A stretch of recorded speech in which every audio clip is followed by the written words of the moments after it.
नमस्कार, मैं अभिनंदन। अधिकारों की लड़ाई लंबे अरसे से लड़ी जा रही है। कभी कटघरे में कोई और होता है तो कभी कोई और, लेकिन समाधान शून्य है। शिक्षा का अधिकार भी एक अहम मुद्दा है, लेकिन ये लड़ाई लड़े कौन? जो लड़ रहा है उसके सामने भी चुनौतियां कम नहीं है।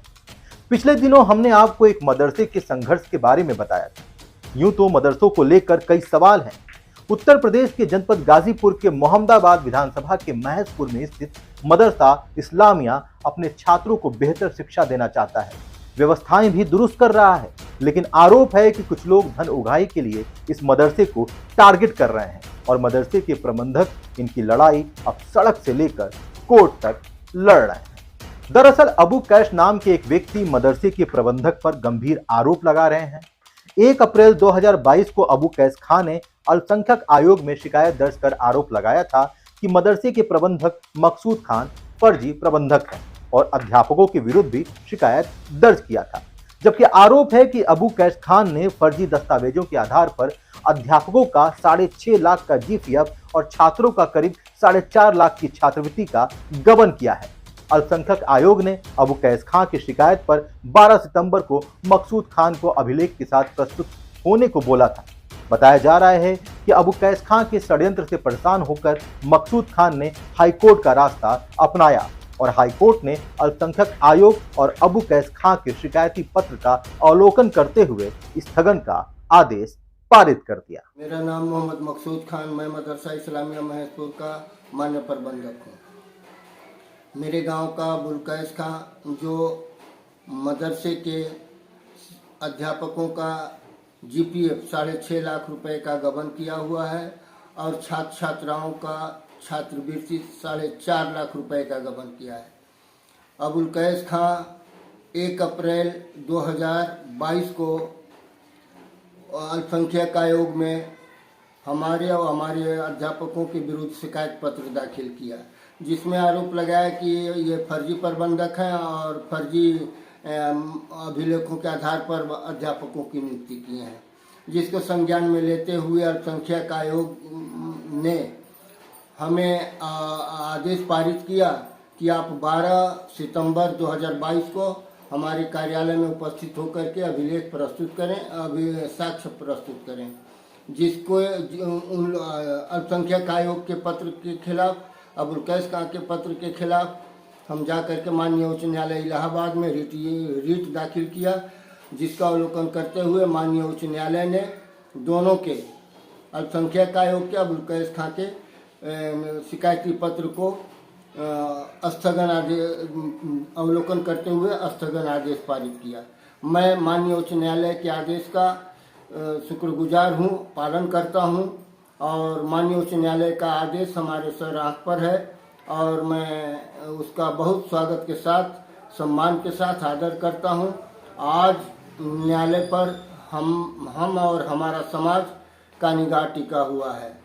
मैं ज़्यादा न कहते हुए मैं शासन प्रशासन से ये फिर गुजारिश करता हूँ कि ऐसे लोग शिकायत करते हैं धन उगाही की गरज से शिकायत करते हैं और कुछ पैसे वगैरह इधर उधर से लेकर के हमसे ही नहीं, लोगों का पेशा बन चुका है, लेकर के सुलह समझौता कर लेते हैं।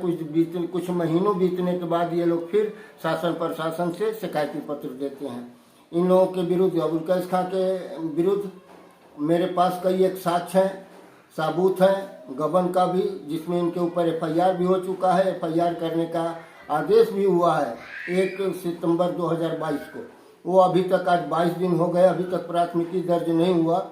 ये इतना प्रभावशाली है जो कि अपने प्रभाव से एफआईआर भी रोक रखा है।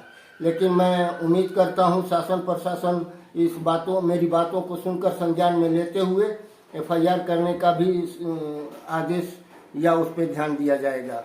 मैं अपनी बात को विराम देता हूँ। मैं पुनः शासन प्रशासन से गुजारिश करता हूं कि ऐसे शिकायती पत्रों पे ध्यान न देते हुए अगली कार्रवाई करने की कृपा करें। जय हिंद, जय भारत। शिक्षा लेना ही मात्र चुनौती नहीं है, शिक्षा देने के लिए भी संस्थान की रक्षा करना एक बड़ी चुनौती है। सरकारी स्कूलों की स्थिति किसी से छुपी नहीं है, लेकिन फिर भी यदि किसी स्कूल को प्रशासनिक व्यवस्था ठीक रखना चाहे तो उसमें कर्मचारियों का सहयोग मिलता हुआ नजर नहीं आता। आप एक बात बताएं, क्या कोई अपने घर की दीवारों पर पान या गुटखा खाकर थूकता है या कोई अपने घर के शौचालय को गंदा रखता है? सबको पता है कि गंदगी से बीमारियां फैलती हैं। गंदगी एक गंदे मानसिकता की निशानी भी है। अभी पिछले ही दिनों उत्तर प्रदेश के जनपद गाजीपुर के नवागढ़ जिलाधिकारी आरेका अखौरी ने दीवारों पर फैली गंदगी को लेकर एक्शन लिया था और अब गाजीपुर के बेसिक शिक्षा अधिकारी ने स्कूल के गंदे शौचालय को साफ करके बड़ा संदेश दे दिया है। लेकिन ये सब देखकर क्या गंदगी फैलाने वालों को शर्म आएगी?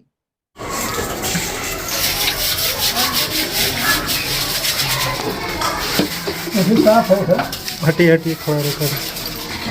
ठीक है सर, हो गया सर, हो गया सर, हो गया। ये दाग बच्चे वो सब जम चुका है। वो गर्मी के छुट्टी में बना था ना, तो फिर छिड़का पड़ गया रह गया सब, तो छुट्टी नहीं रहा है। बहुत छुड़वाने का प्रयास किए लेकिन छुट्टा नहीं वैसे।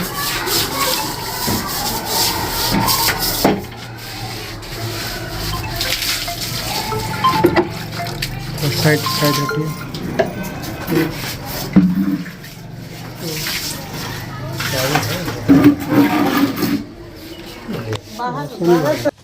बेसिक शिक्षा अधिकारी हेमंत राव ने अपने गोद लिए प्राथमिक विद्यालय नूरपुर में स्वच्छता पखवाड़ा कार्यक्रम के अंतर्गत सफाई अभियान की शुरुआत किया। ग्राम प्रधान रमेश यादव, विद्यालय के सभी स्टाफ और ग्रामवासियों के साथ उन्होंने झाड़ू लगाकर समाज को स्वच्छता का संदेश दिया। इसके बाद बेसिक शिक्षा अधिकारी ने वहां मौजूद सभी बच्चों को स्वच्छता की शपथ दिलवाई और इसके लिए जागरूक भी किया। जिला बेसिक शिक्षा अधिकारी ने कहा कि स्वस्थ मस्तिष्क में स्वस्थ विचारों का संचार होता है।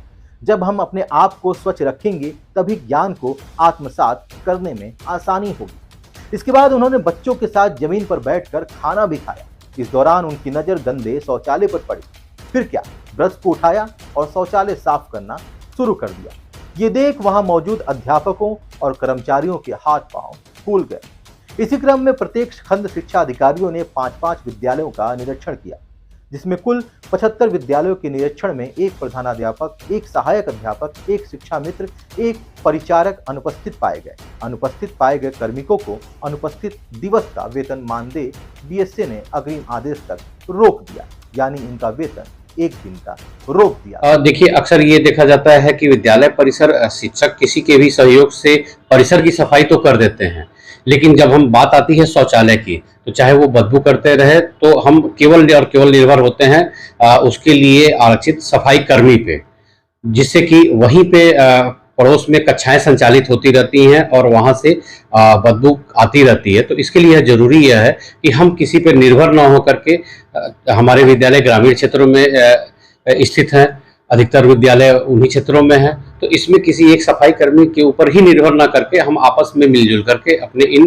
परिसरों के साथ साथ अपने शौचालयों की भी सफाई कर सकते हैं। मेरा कहने का और एक संदेश का यही उद्देश्य था कि न सिर्फ हम अपने परिसर का ही सफाई करें, बल्कि अपने शौचालयों को ही उतना महत्व दें, क्योंकि वहाँ से कई संक्रामक रोग के फैलने की आशंका रहती है।